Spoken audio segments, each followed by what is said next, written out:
cKc hatchet.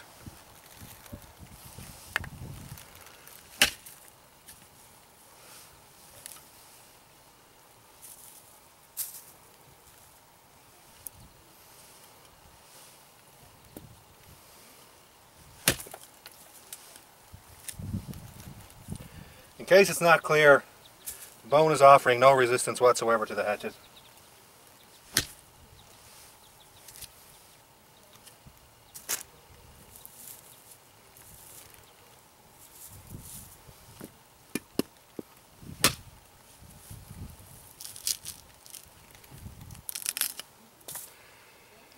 As expected, the spike isn't actually sharpened, so it's completely unaffected by the bone.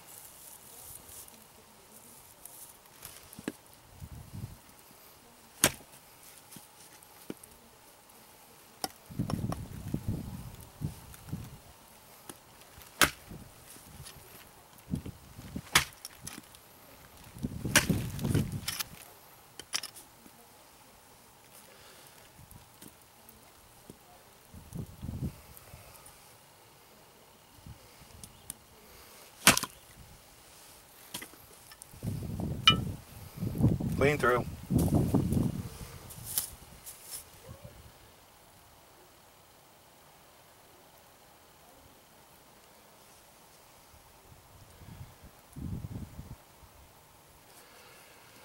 No damage to the edge whatsoever. No glinting, no impaction, no rolling, no nothing.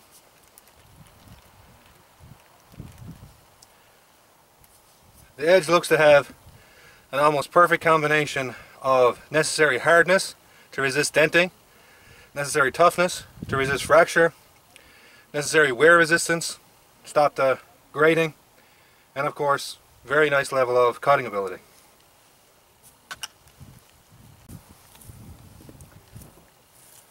Stay still, buddy.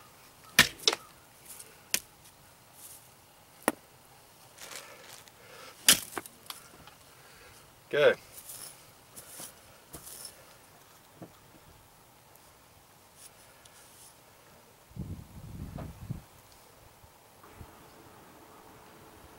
Now, you can see the damage is very minimal.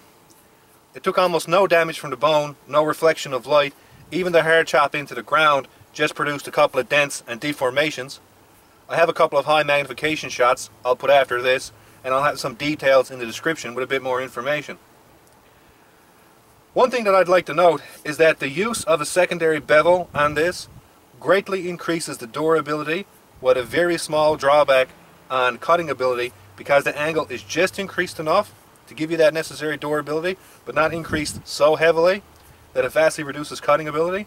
And this balance of finding the right thickness and the right edge angle is where a lot of skill and knowledge comes into play on behalf of the maker, and it really takes some fairly extensive testing and experience to blend two of them together. It's very easy to make an edge very thin so it cuts very well. It's very easy to make an edge very thick so that it doesn't get damaged.